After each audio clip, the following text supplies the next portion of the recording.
Well, here we go again. Oh, climate change. Oh. I wonder how many of all of you have savings locked away in the banking system where you think it's safe. Well, under Labor, it would be safer under your bed. But they can't put them under the bed because that's where the commies are. No one, however smart, however well educated, however experienced, is the suppository of all wisdom. You feel you must, eh? Yeah, because I won't remember it. Pigs might fly. That is the biggest bullshit argument I have ever heard. Gough Whitlam was born in Mexico and entered Australia as an illegal immigrant. Whitlam met a silver-haired soothsayer who said, "One day your job will be taken by a tall, dark, boring grazier who will wreck the Australian economy. But don't worry, I'll fix it." Whitlam's chief political handicap was his name, Gough. Australians pronounced it Gough or Gough or just gave up. So he changed his name to Tim Whitlam. The slogan, "It's Tim."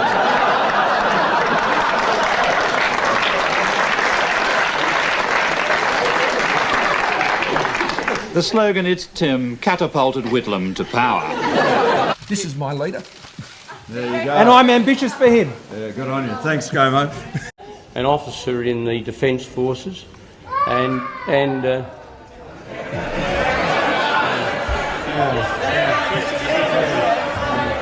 right. Order. Yeah, Order. Members will come to order. Yes. Well, that's... Order. The Prime Minister has the call. The Coalition not only does well with the over 60s, but with the very young as well. In striking contrast to a dapper Canberra Cabinet Minister, Mr Holt, who has been spearfishing for almost 10 years, makes a splash entry. Sharks, rays and eels are not allowed in competitions, but the Treasurer can't resist a diversion with this Port Jackson shark.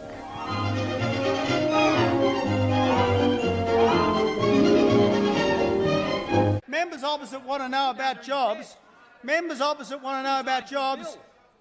Under members opposite, defence jobs in this country declined by 10%. There was a holocaust of jobs in defence industries under members opposite. That's what there was, Madam Speaker. Jobs. I'm sorry and I withdraw. Madam Speaker, there was a decimation. The Prime Minister resumed his seat. I did but see her passing by, and yet I love her till I die.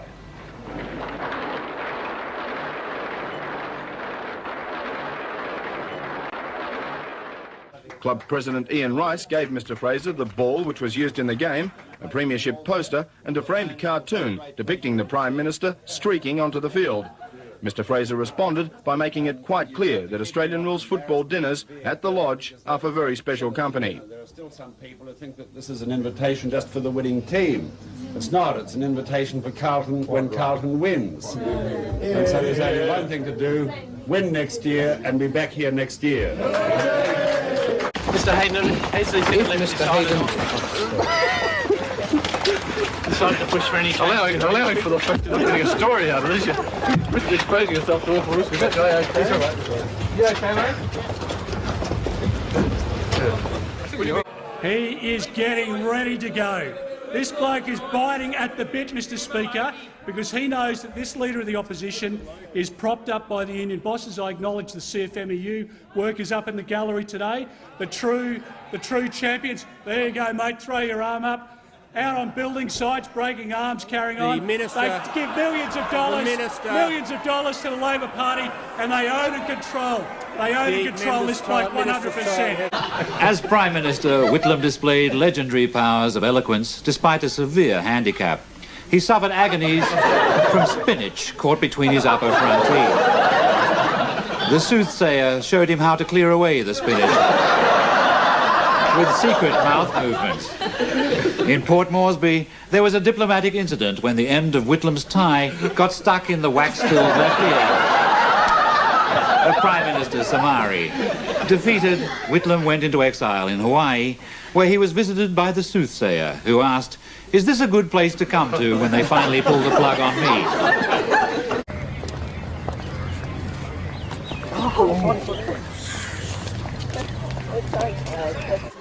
Was there an underhand plot, do you think, to get rid of you in Parliament?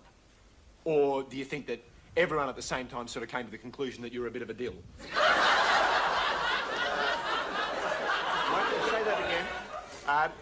Was there an underhand plot to get rid of you, do you reckon? Or do you think everyone just sort of at the same time thought that... Yeah, I think about 50% thought I was a dill and 50% didn't. That's what I think, yeah. I think that. Do you think that, yeah? Yes. It might be true. No, might be 75% thought I was a good bloke and 25% thought I was a dill. But I think 50-50. 50-50. I'll go along with that.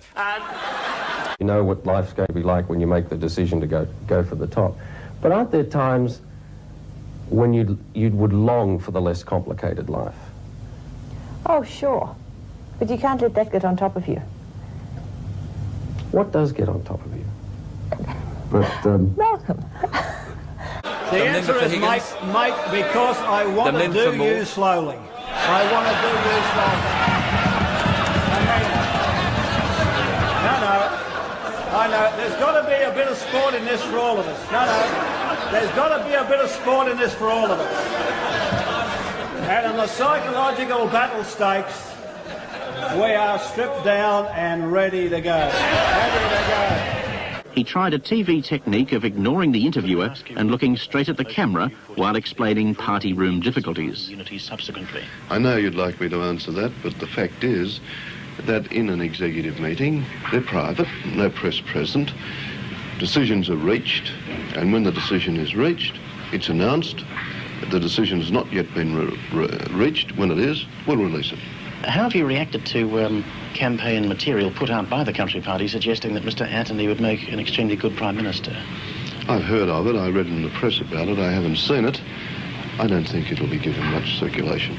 Snedden came close to winning in 1974, but not close enough.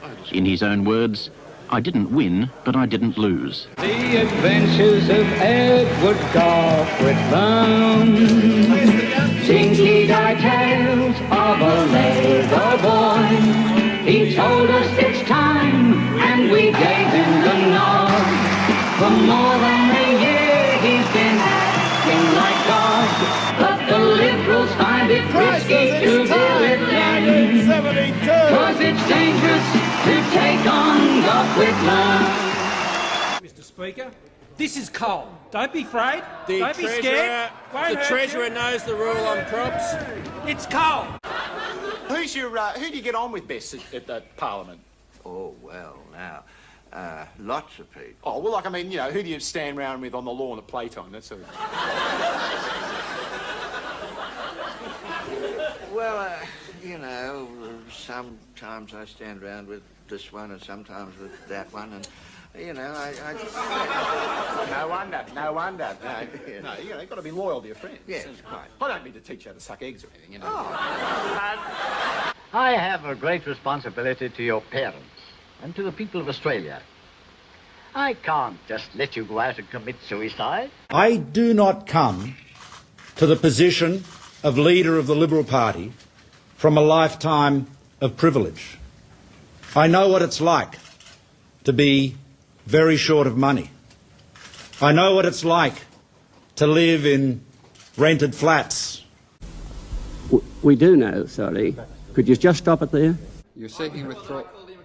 That's Yeah, right. yeah. You're a grub. You're a Order. dirty, rotten little grub. Come on, Gerry. The Minister will withdraw that comment. After what your faction Point leader... of order, Mr. Chairman. And there are people interjecting who aren't in their right seats. Well, I'd remind them, after what your faction leader did yesterday, you have no capacity to call people those names. I will be responsible for what I do in here, not what others do. Well, you just mind your temper. I know a lot better than you. I know a lot better than you. And I can control myself. You're not running this country yet. That's your use the sort of language. You just understand that you ought to restrain your language. There's a thrust throughout the examination that almost leads you inescapably to conclude that perhaps someone's got OD'd on Plato's republic.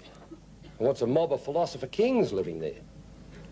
Then have a little further look at it. 8 or 10 golf courses, world betting system. Oh, a terrific contribution. Fantastic stuff.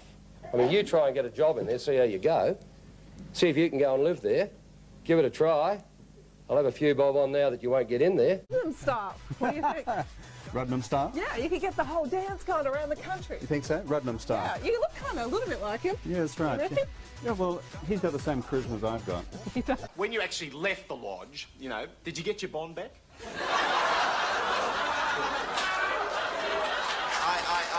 put in a... They're a bit quick to go off the mark. He hasn't answered yet. Oh, did you? Yes.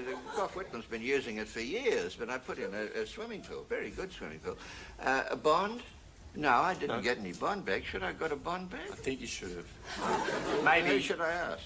Well, maybe Sonia told them that you left without cleaning the stove, or there was chuck stains around the toilet or something.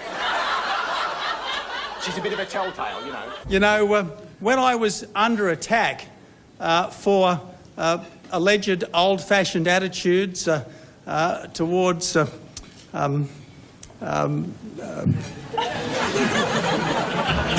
towards the female section of society. Prodding this fellow into action isn't our idea of fun, but apparently the bull ray is much more interested in getting away.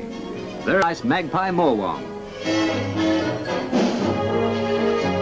Major prize for the convention is a return trip for 2 to the Barrier Reef, but of course Mr. Holt's not competing for that. You see, if he won, some people might think it was a bit fishy. Swears like a trooper. Oh, yeah? This one I'm not quite sure about. Performs like a playboy. I have my moments. I thought you were tougher than that. You'll do with you in another 4 because I don't do it. How would you do it with Well, hang on. Sit down. I'm still hearing. You sit down, Buffett. You sit down. I've got the call. Can I ask you if you received the report from the Corporate Affairs Commission?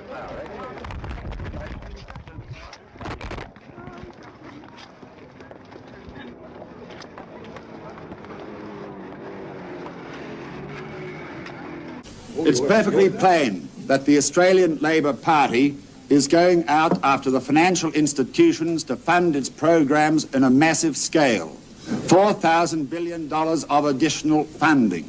And if you can't oh, well, that's a good bipartisan approach. Bullshit comes from the press gallery. I was offended when the Leader of the Opposition went outside in the front of Parliament and stood next to a sign that said, "Ditch the witch." I was offended when the Leader of the Opposition stood next to a sign that described me as a man's bitch. Don't you call people what you did? I warn the honourable member for Bennelong. You called my friend the most offensive name. I never call anybody an offensive name. You did.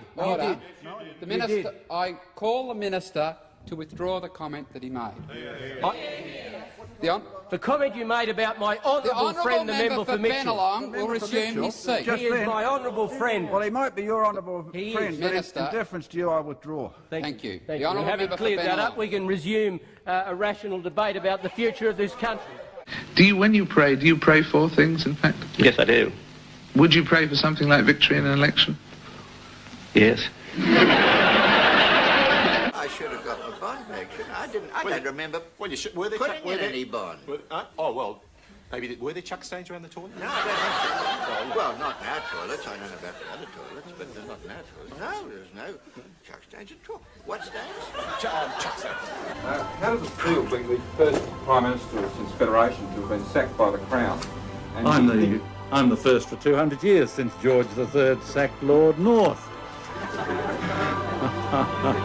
The adventures of Edward Gough Whitlam, dinky-die tales of the true blue boy, fresh from the years that he spent on his knees, walking the floor of the lodge with ease, from the land that thinks the whole world's out to get them, the adventures of Edward